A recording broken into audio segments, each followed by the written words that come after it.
Hello, my name is Athenia Rodney, CEO and founder of Juneteenth NYC. This is a special invitation for you to attend with Juneteenth NY. We're thrilled to announce that this year's celebration promises to be bigger and better than ever before. Join us for an unforgettable experience filled with a wide array of exciting performances, delightful vendors, mouth-watering food trucks and vendors, an exclusive fashion show, a rally at Barclays Steps, a free bus ride with health drink tastings. Don't miss that.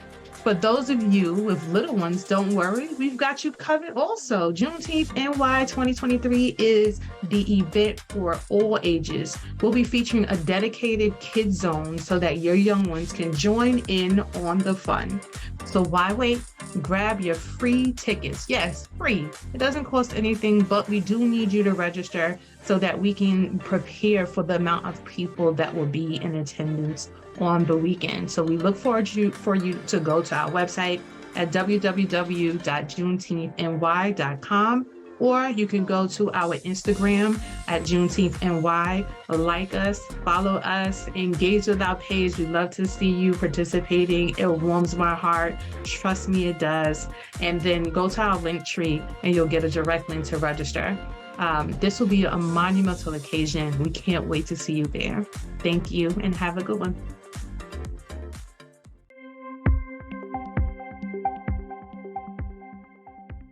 Good afternoon, community. Welcome back to our next segment. This segment, we'll be talking with Madam Money, aka Tarra Jackson. We'll be discussing the 4 financial languages. It's the name of her book, and it's a way of being that that she believes in and that she fully supports and is here to teach us all about today. Hey, Tarra, how are you? I'm wonderful. How are you? I'm really, really, really, really, really good. Just excited to be here today and excited to be here talking with you. I was all up in your Instagram page and checking you out and seeing who you are. And I saw that it's important to you to educate the community on just everything that we need to know about finances. And that you've written this amazing book called The 4 Financial Love Languages. Love Languages, there I go. It's based off of the same concept. I was just going to say, because when you first said it, I was like, yes, I'm super excited to have this conversation because of the 4 agreements. And I just know how profoundly that's affected my life. So I'm like, okay, I'm about to get another set of gems. Yes, yes, yes, yes, yes. I'm here for it. And I hope the community, and I know the community is here for it as well. So before we dive into the 4 financial languages, I would love for you to share with the community a little bit about yourself, who you are, what you've been up to, and yeah, and then we'll go from there. Oh, well, I am a wonderfully, fearfully made and peculiar single mother of an amazing 27-year-old young man, I guess. I am an entrepreneur.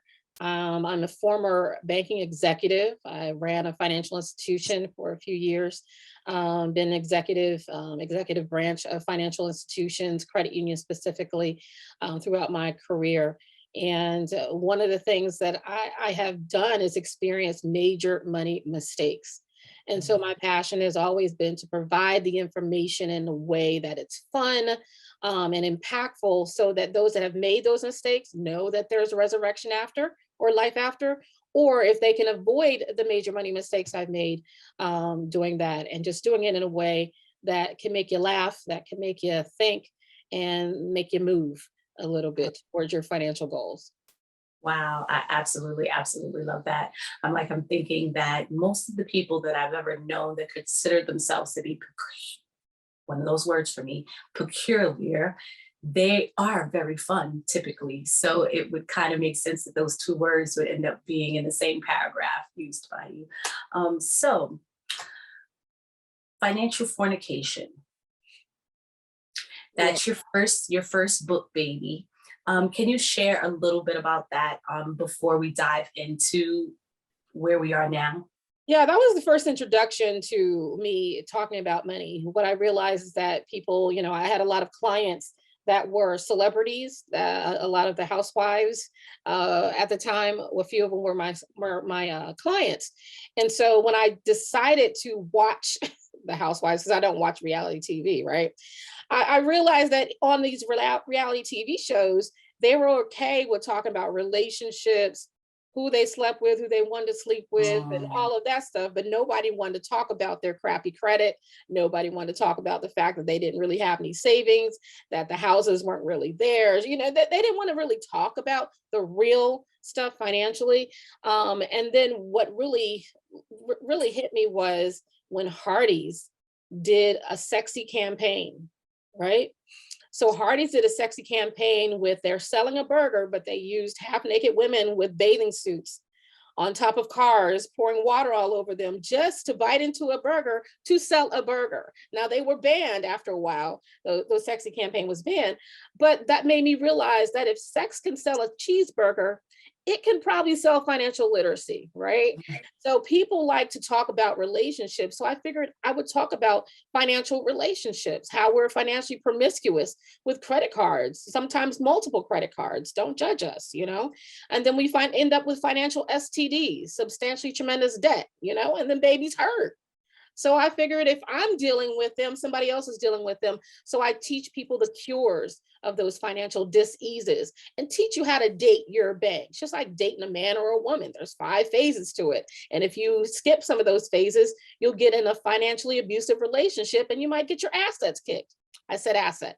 So, you know, I figured if we can giggle a little and we can relate to it, we can learn and move on with the conversation. So that was just the first book was my freshman book. It was start the conversation about how money is very similar to our physical and our emotional relationships and how we can cure those and have really, really pleasurable financial relationships.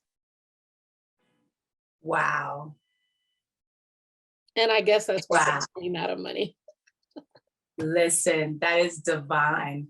You know, right now you are speaking my language and I'm like, I wish you could teach me literally every conversation about finances through your lens, because the way my mind is able to even wrap around it in that fun way. I am laughing on the inside. My belly is like getting that little feeling that you get when you have that deep belly laugh, but you know, try to keep the face. So I have that deep belly laugh feeling, but I also have what I feel is like a heightened registering of what you're talking about right now. Mhm. Like it's hitting different. It's hitting way different than when I'm sitting with someone having a super financial conversation, because as I shared in one of the other segments, whenever it comes to finances, just my story about finances, it kind of takes me into a shutdown mode sometimes. Right. So I'm in this space in my life where it's like, okay, I can't afford to live in that space anymore, because we all know what happens when you shut down. Life passes you by and you drown. So not trying to do that. So it's almost like you are a gift from God right So now. what if you made the change because you wanted to, not because you feel like you have to? Like if we feel like I have to go to the gym, right? I Yeah. have to go to the gym. I need to lose weight, you know. I'm a big girl, I like to eat. But for health's sake and all that stuff, I have to go to the gym. Now, what if someone made it really fun for me to do something? Now I want to work out. Don't necessarily have to go to the gym, but now I want to work out, and the gym may be a part of that. My motivation is different. My eagerness to do it, my excitement to do it is different. And so that's all I'm trying to do is change the motivation. Instead of that, you have to think about your future, and because you do. But honestly, my future self, her name is Juanita. Juanita wants to travel and have a young boyfriend, whether she's married or not. Don't judge me, okay? And so in order for Juanita to be able to travel with her young boyfriend, she's going to need some money. In order for her to have money, Tarra has got to spend money on saving and investing so that Juanita can live her best life. I love that. I was just sitting here thinking that this list of goals that I've written down, it's like, I want to do this because I want those things. And in order to have those things, yeah, it does definitely shift the energy, and it definitely changes the narrative of that story that I have around money and how it actually impacts me. Even so, I'm a very into physical reactions to things, your conversations, traumas, things like that. And right now, my body having this conversation is here for it. It's not doing its normal, like, Correct. belly. Yeah, it's not doing that right now. It's like, I'm here to play, almost like a kid. I have like a kid energy about it where it's like, I really am just eager to know more. So let's start to shift over to the 4 financial languages. Mhm. I'm going to give you the floor. I don't want to direct how you introduce that because you're just so masterful at what you do. I'm just going to let you share. Sure. So the 4 financial languages is saving, spending, investing, and giving, right? So we all have a dominant financial language. Just like if we were born in the United States, our dominant language is probably English, right? It doesn't mean that we don't know Spanish. It doesn't mean we don't know Greek or German or whatever. Our dominant financial language is English. That's what we were born and that's what we learned, how to speak English. Some households, you learned how to speak Spanish, right? Some people just brought it on themselves and said, I want to learn this language, and they learned it, right? But your dominant financial language is, you can identify that if I gave you $1 million and nobody else knew about it, it's just me and you, and I'm not telling anybody, but you got $1 million dropped into your bank account right now, what's the first thing you would want to do that would bring you joy? Not what you have to do, not what you should do, not what the Bible says do, not what the parents say do, not what the financial advisors say do. What is it that you want to do? Are you going to put some aside and save a portion of it? Are you going to spend some of it, YOLO? Are you going to invest some in stocks or real estate or what businesses or whatever? Or are you going to give to the needy or give to the church or whatever? What's the first thing you innately want to do that's going to bring you the most joy? Not to say that you're not going to do everything, right? Usually, if that's the first thing you want to do, that's your dominant financial language. My dominant financial language is spending. Um, I already know yours is spending. Just how you were talking, I'm like, she's a spender like me. Okay. And I tell people all the time, spenders, we're special, we're different, but we're petty, call me Petty LaBelle. You don't tell a spender not to spend their money because they'll spend their money, your money, and everybody else's money, right? So you just some things you don't do. You don't tell a saver to spend because they're going to hoard their money and hide it from you, and they'll always claim broke because they're afraid the spender is going to spend their money, or they're afraid the investor is going to invest all their money and lose it. Investors, they want to see a return on investment, whether it's through money, whether it's through people, whether it's through energy, whether it's through conversation. They want a return on their investment.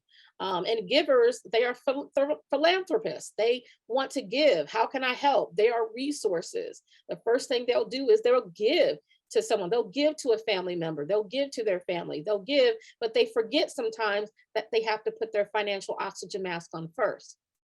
And the people that they're giving to won't always be there to save them when they need it. So they have to save, spend, and invest on themselves first so they can give more in the future.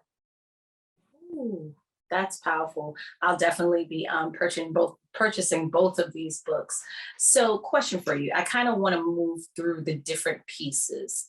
So, what do you find are some of the things that people should kind of like, not wanting to give away too many nuggets, because we definitely want them to give the book, but, and you definitely gave us a nice overview of that just now.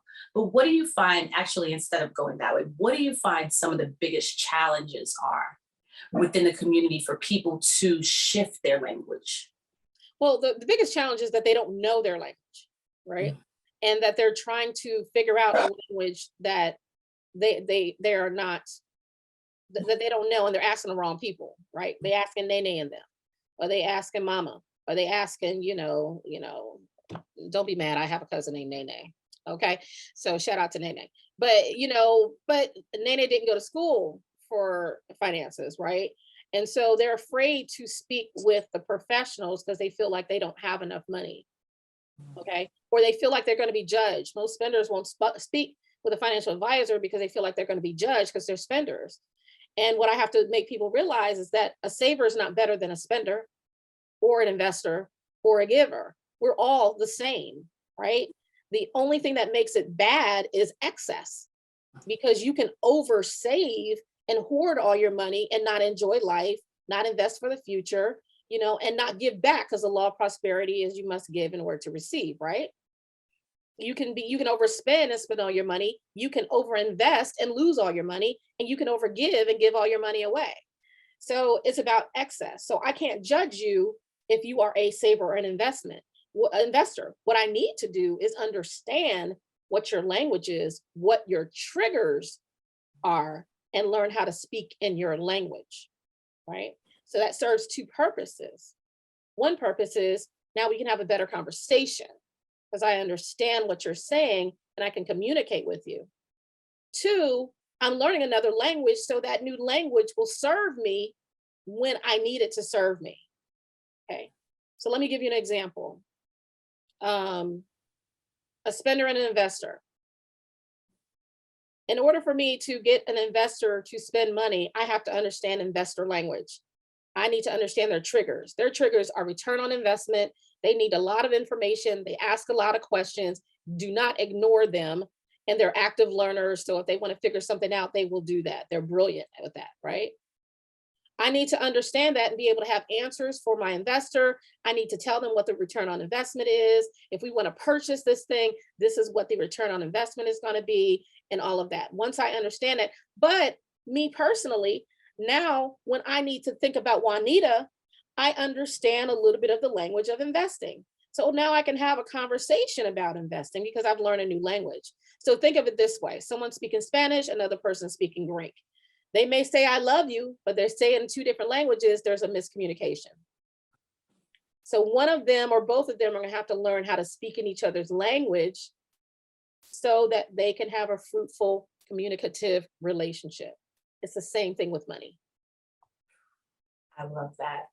And we spoke about it a little bit beforehand. Could you share the different type of relationships that this could impact? It's so that people can have an idea of like what using this looks like, not just with their one-on-one partners. Yeah. So most people think it's just for couples, married couples, or if you have a significant other, which, most of the time it is for people that are dealing with other people, with couples, but you could be single. And so you being fiscally bilingual, when you meet someone that's an opposite or a different financial language than you, you'll now have a better understanding of how to communicate before you get into that relationship. Because one of the main reasons why people get divorced is because of money miscommunication, dollar disagreements, budget battles. You know what I mean? And so if you are able to speak in different financial languages, that's going to help you with learning how to communicate with your new partner.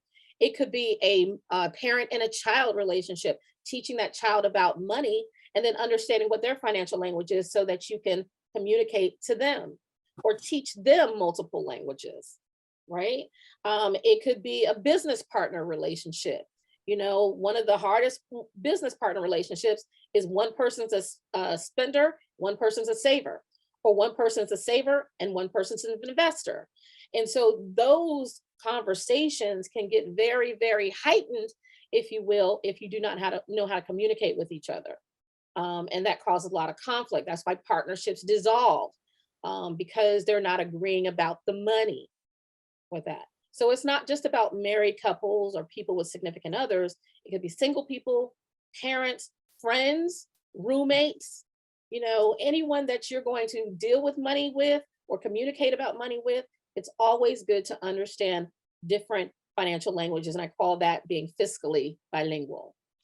That's beautiful. I think about, we have an emergence of groups of people that are coming together to source and co-op resources. So that's another place it's like a new tool to me. I'm like, whoa, I got a new tool in my tool bag. And I can't wait to read all of the in-depth, because I'm sure that it's going to blow my mind when I read the full book, if this is what's happening right here. So I hope that everybody out there has plans to go and get this book. One of the relationships that a lot of people don't look at are board of directors.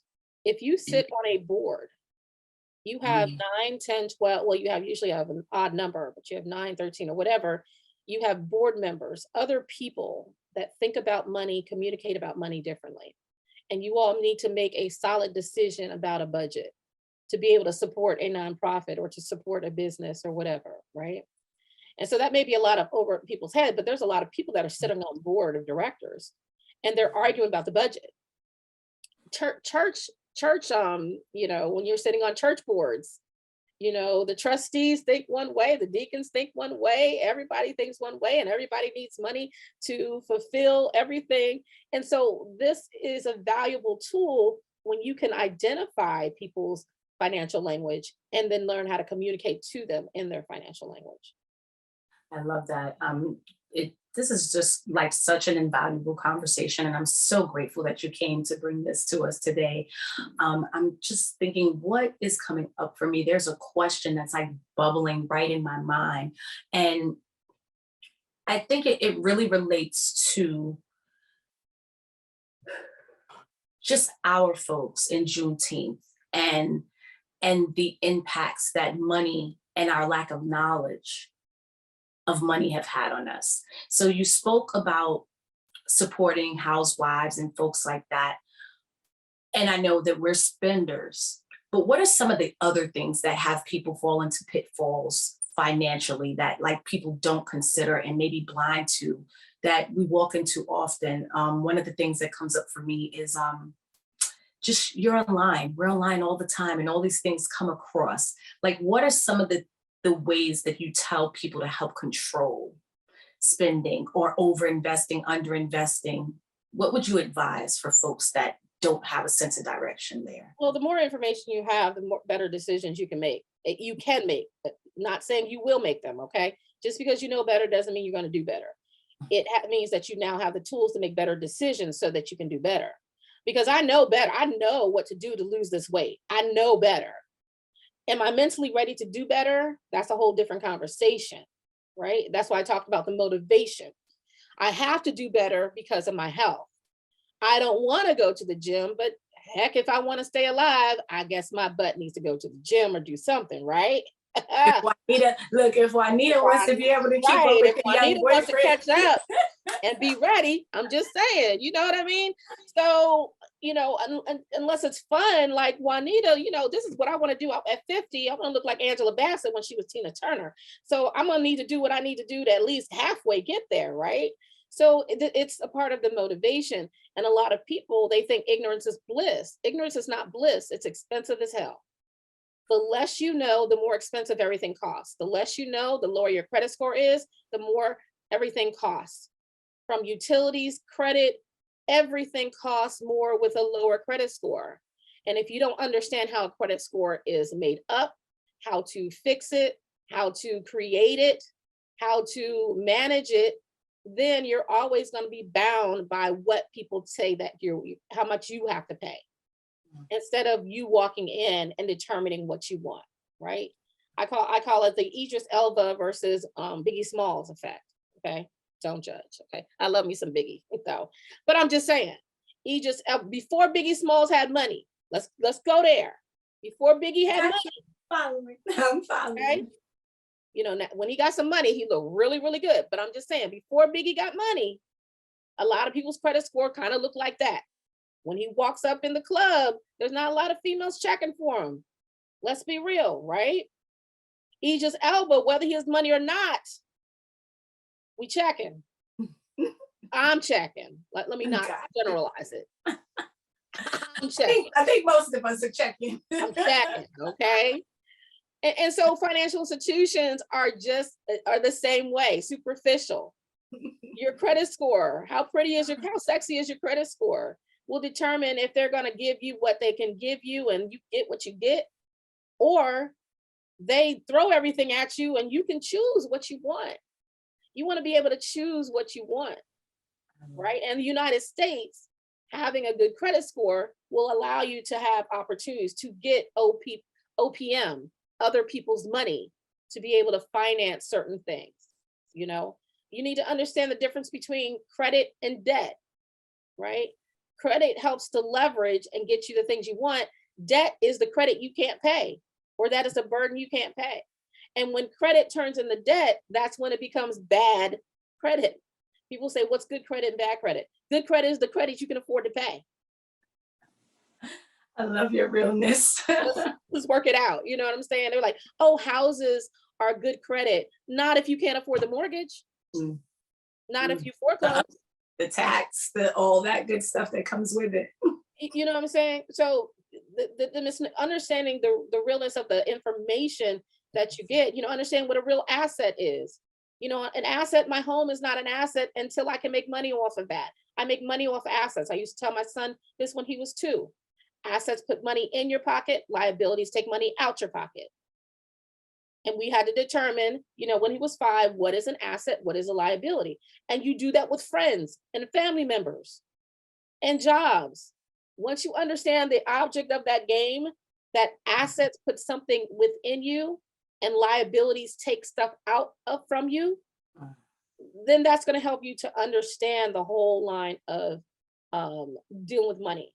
Because a lot of people are buying a whole lot of things, or they think they're investing in things that are actually liabilities, and they wonder why they're cash broke.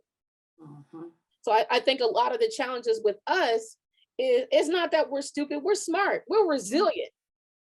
We built this country. I'm just saying, we built a couple countries, a lot of countries, a lot of nations. So it's not like we don't have the capacity to do it. We just some of us have this what is it, entitlement, this entitlement mentality, that, or I call it the narcissistic mentality. I worked hard for this, I did this, I deserve this. They did this to my ancestors, so they should give me this. And if you live off of that, you're not going to get anything. If anything, I want to learn what they know, and I want to win their game. And if you don't want to play the game, don't complain about the rules. It's like, consumers are playing checkers and financial institutions are playing chess. You got to learn that chess game. And the rules are just sitting out there waiting for us to learn them. It's not like they're hidden. I love it. Thank you for all of those gems. So many, so many, so many gems. I'm like, I wish we could go on and on and on all day. Yeah, I get a little passionate about stuff like this. Right? I can tell. And it actually, and what I love about what happens when passion and purpose clash, it draws people in. I'm drawn all in, and I'm definitely I'm already following you. And if not, I think I am. I'm almost sure I'm already following you. If not, I already have you you're already on my search thing for about 2 weeks now. I've been keeping my eye on you and just seeing, getting a feel for who you are and who I'd be sitting with today. So it's an honor to connect with you, an honor to have you here with us. I would love for you to share with the community what you offer, what can they come to you for outside of the books, which are Financial Fornication and the 4 Financial Languages. Let them know if you offer services or where they could follow you. And then I would love for you to answer this last final question, and that would be, what does Juneteenth mean to you? Oh, wow. So I offer speaking engagements. I do a lot of speaking engagements. I do training sessions, especially for couples, for churches, and for marriage counselors for the 4 financial languages, especially for churches. I do lessons for couples for the 4 financial languages. I facilitate training workshops for youth called the Young Money series. So really Just if you need a moment to get a little water, it's totally fine. Yeah, thanks. Of course. So the Young Money series, I teach them about credit, CREAM, credit rules everything around me, saving versus investing, who wants to be a millionaire, salary negotiation called You're Hired, and student loans called Save Me Sally Mae.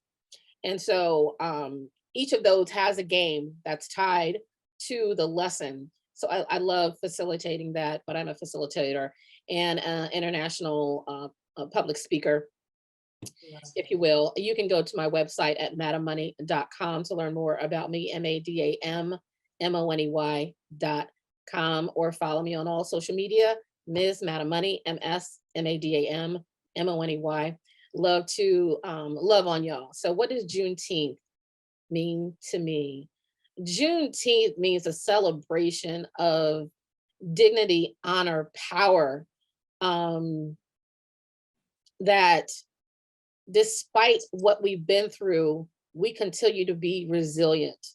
And even from then, even though we were told and, we found out late, we were still resilient. Even to this day, we are still resilient with everything that's going on, police brutality, with, underserved communities, with abuse, all the things that is still happening. We maintain resilience. And it's no longer just for survival. It's just a part of our DNA. It's a part of our DNA is the resilience. And Juneteenth for me is the celebration of that resilience that we've always had, that we currently have, and that we will continue to have. And now that we're celebrating, we can really celebrate, educate others, but also educate our children on the resiliency to make them resilient as well. Ashe. Thank you, thank you, thank you, Miss Tarra Jackson, aka Madam Money, and you can find her on social media platforms at Miss MS Madam Money. And we are honored to have you here with us today. Thank you so much. Thank you. So welcome.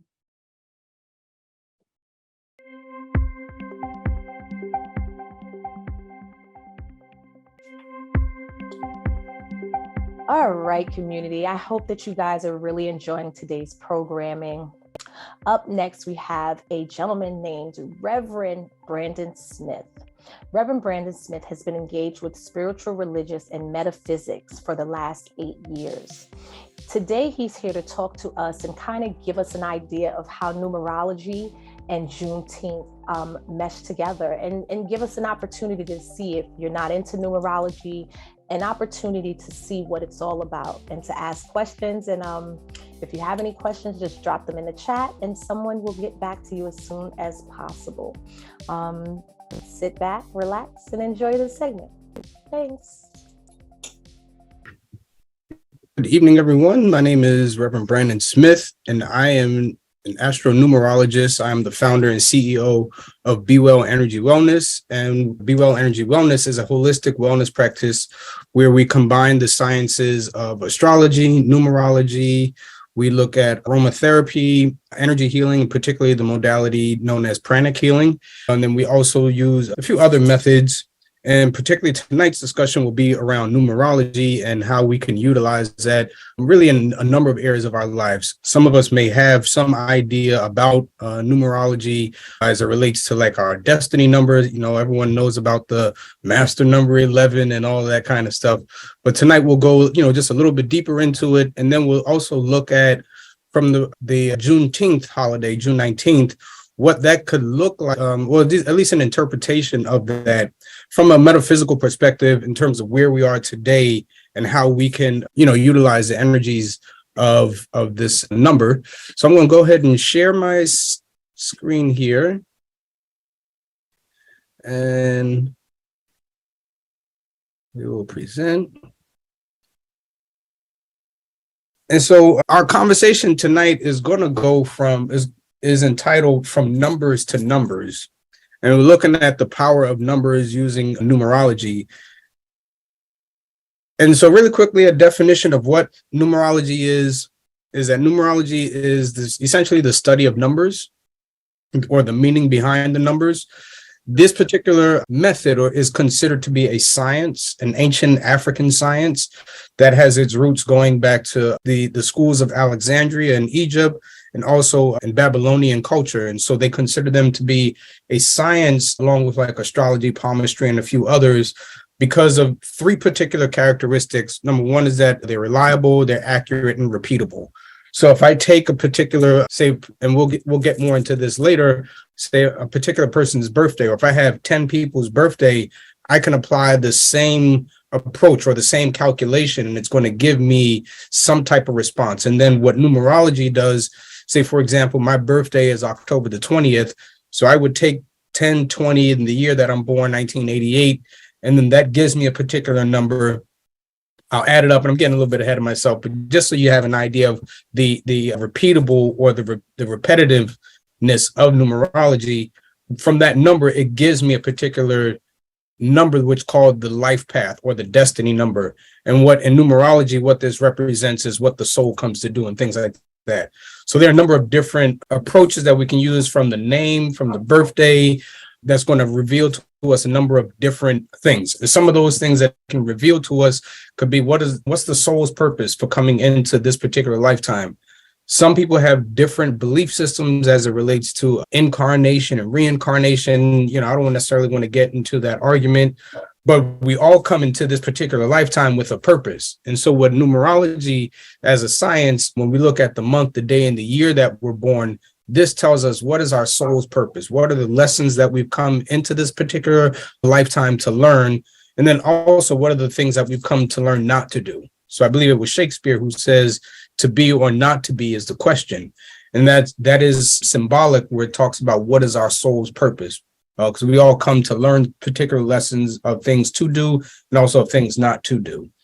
Also, it can indicate to us seasons and cycles, or like, say, for example, if, the year of 2020, for some people, it was a very rough year. The pandemic came, and, there was this all sorts of stuff going on. And then for other people, 2020 it wasn't that bad of a year. For me, I published a book, I launched a business, some other things were able to take place. I know some people who made out very well in 2020. So how is it that all of us can go through a particular year, but all of us will have each our own individual experiences or different experiences? And so what numerology does is we'll look at the month, the day, and then the particular year that we're in. And then that's going to tell us what you're going through for that particular calendar year. Or then we could look at, say, what are some of the challenges and strengths that may come up throughout life, health indicators, career indicators, and, a lot of other things. With numerology, what I tell people is, and how I learned it from my teacher, Lloyd Strayhorn, is that numerology, it puts up spotlights in the street. So it's not going to change the condition of your road, and nor is it going to predict, or like fortune telling, so to say, but it puts up these spotlights so that way we can see, we should probably be careful of this, or this particular area we may need to watch out for. This is a good direction to go in. And so these are just some of the ways and benefits of being able to use numerology. And so, brief history. In numerology, there are multiple systems, but they derive from two main systems. And then, of course, all of us who went to school, we all know about Pythagoras' theorem. I've yet to use it in everyday life to this day. I don't know why they made me go through it, of learning it in school. But Pythagoras, the father or the creator of that particular theory, he is credited to be considered the father of modern numerology, or the father of the modern science of numbers. Here's the issue with that, is that we have this Greek philosopher who travels down to Egypt, into the schools of Alexandria and several other places throughout Africa for 25 years to study. And then he returns back to Greece to declare himself as the father of mathematics and the father of numerology. So how I tell people is that what Pythagoras did is that he just let us know where it really came from. So even in the context of Juneteenth and looking at liberation as us as a people of color and a people of African descent, the reason why I think we can look at embracing, or even just kind of becoming a little more curious about some of these tools and some of these sciences, is because they actually belong to us. These are ancient African sciences that, truth be told, they existed long before the pyramids. And then we have, so that's the Pythagorean system. And then we have what's called the Chaldean system, which is a little more ancient, which may go back in terms of dating, maybe 300 to 500,000 years ago. And so that's just a little brief history of numerology. And so how it works. Essentially, as I said earlier, it unveils information about a person, a place, or an event using the birthday, a name, or a date. So what this essentially tells us is that whether I'm reading a person or consulting with a person, or say if there's a particular event that's coming up and it's going to be on, say, June 19th, I know that that particular day is a one day, or because when you look at the numbers 1 and 9 and you add those two together, which is called the FADIC system, FADIC. And what that does is that gives us that root number of between 1 through 9. And so the number 1, and we'll get into the interpretation of the numbers, but that gives us an idea of what that energy of the day could be like, or of that particular event, or a person who's born on that particular day. And then we'll talk about the names also, how this particular science, it transposes the letters into numbers. And so we're able to calculate and analyze what are different traits within a person's name.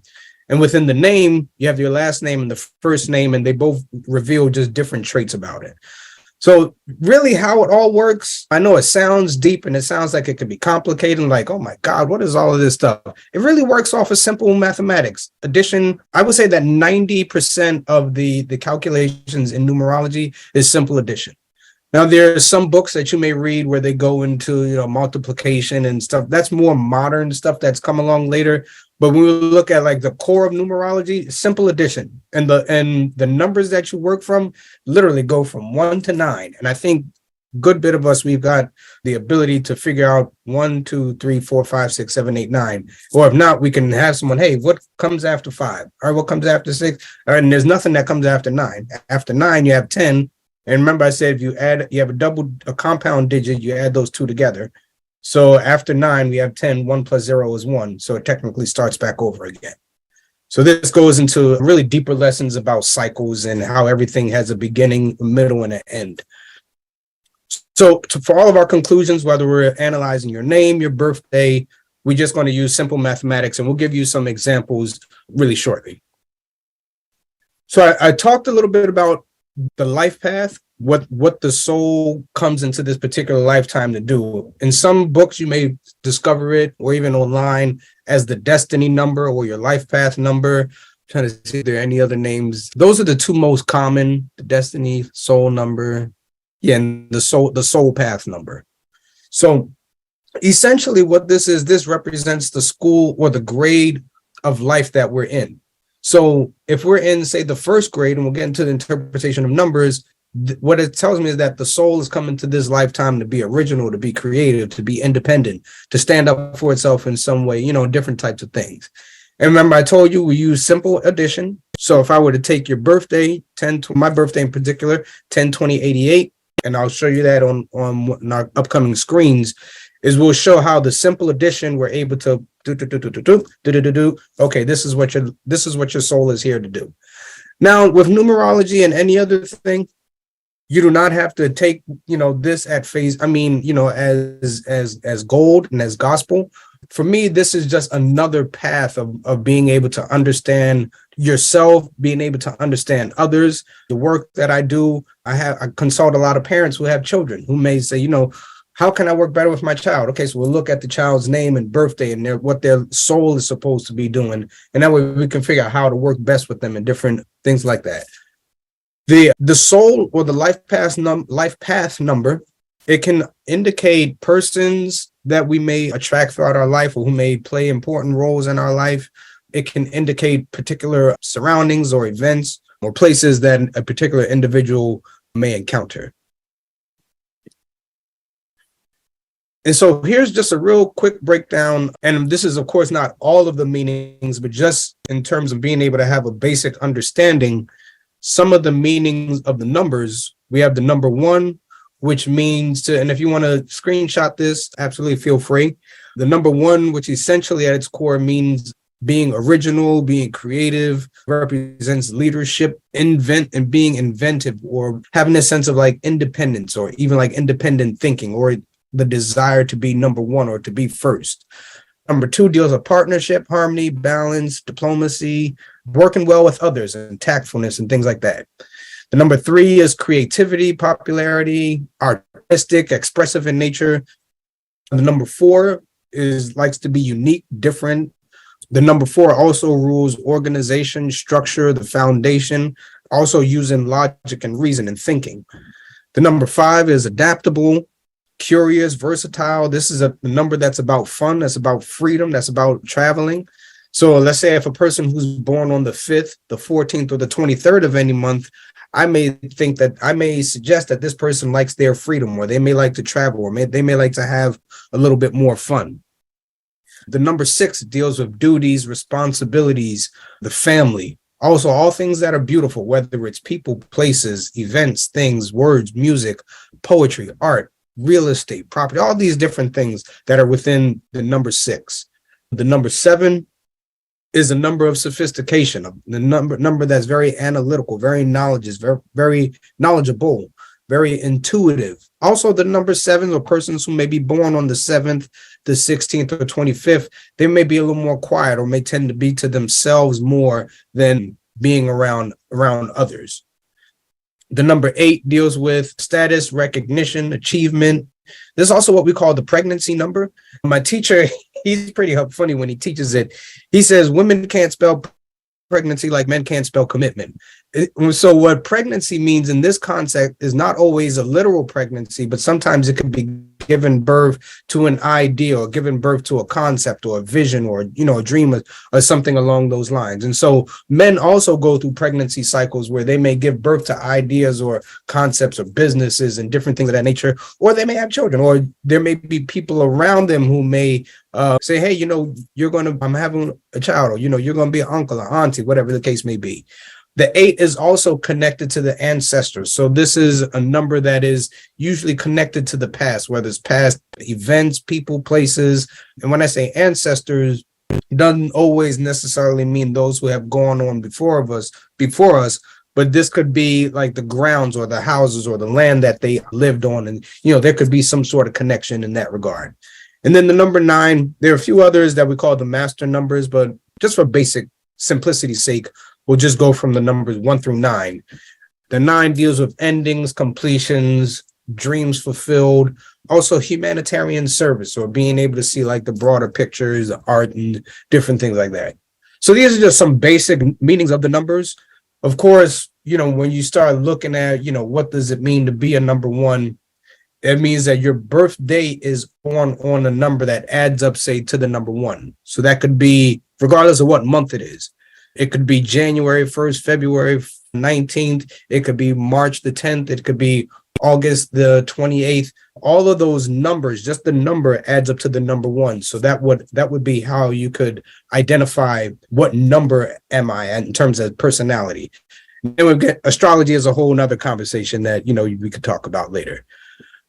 Right here, just a quick, breakdown of the names. This is my name on top, my daughter's name is on the bottom. On the side here, you'll see where we have the alphabet, the numbers 1 through 9.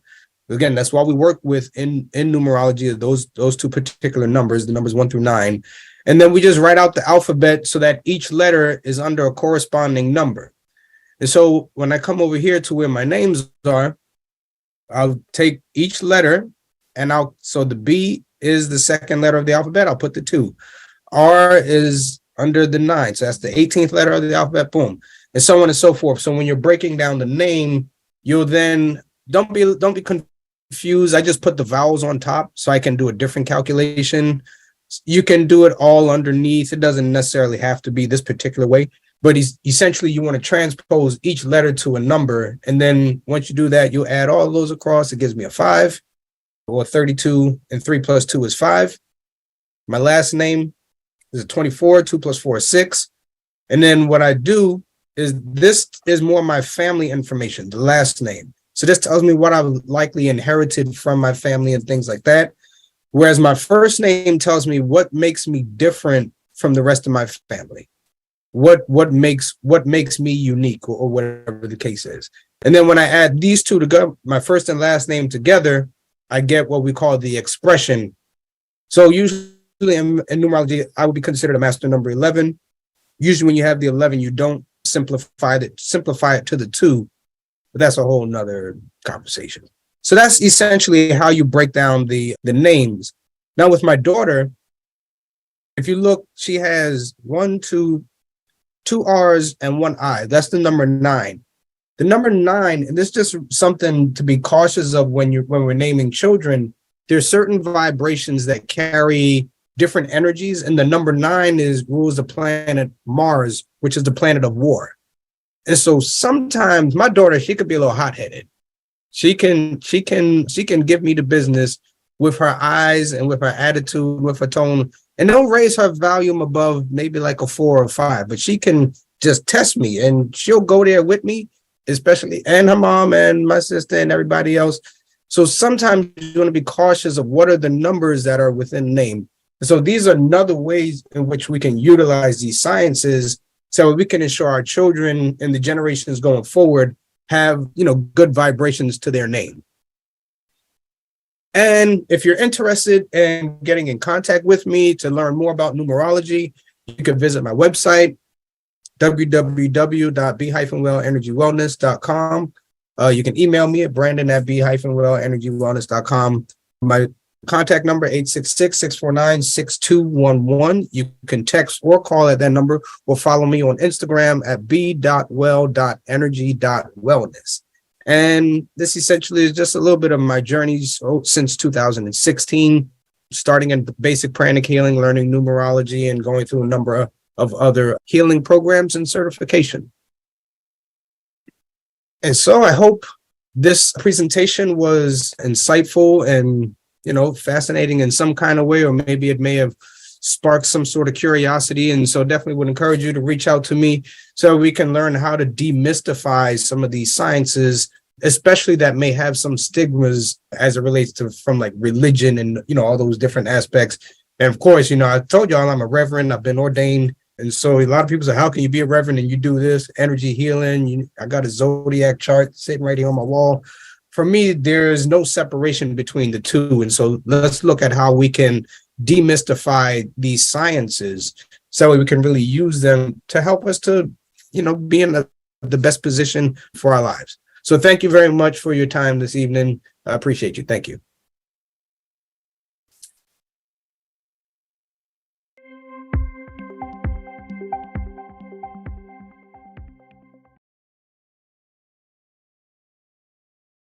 Greetings to everyone. My name is Lorna Brown, and I'm here with my business, Soul Quotes by CWI. As a playwright and the owner of Creative Worship Inc., CWI, creating inspirational quotes is my passion, and I'm thrilled to be here with you all today to share more about our offerings. At Soul Quotes, we believe in spreading positivity through powerful words and beautiful designs. Our inspirational quotes are available on various products such as t-shirts, sweatshirts, hoodies, wall decors, throw pillows, coasters, baby clothing, and baby blankets. Each piece is crafted with love, with care, and attention to details. But Soul Quotes by CWI is so much more than just a business that sells amazing products. We are a faith-based community theater that offers plays and poems and chorus speeches for sale on our website. These products are perfect for schools, churches, and anyone else looking for a family-friendly show. Our plays deals with important topics such as bullying, homelessness, and mental health issues, just to name a few. Most importantly, they offer hope to those who watch them. We have a foster closet initiative to help supply care baskets to children in foster care and to provide them with essential supplies as needed. We plan on supporting them with school supplies, baby care items, winter care items, and other necessary supplies. In addition, we donate our time and products to the community as needed and are a monthly donor to St. Jude's Partner in Hope. As CWI, we want to make sure that children and young people know that their situation does not determine their future and who they are. We aim to offer hope and encourage them to participate in CWI in whatever field interests them. I am also thrilled to announce that we plan to bring our school theaters to schools in the next year, with free shows at the beginning of each fall to motivate the students for the new school year. 10% of each show's proceeds will go towards our Foster Closet initiative. Moreover, we are working towards a brick and mortar location where children interested in the performing arts can have a place to go and learn more about it. I invite you all to check out my online booth this Juneteenth New York City Festival during the weekend of June 16th, where you'll see exclusive collections of our products. Our team is always here to answer your questions, and we are always apt to spread positivity and hope through our inspirational quotes and products. Thank you for stopping by, and we hope you have a fabulous Juneteenth celebration. Thank you.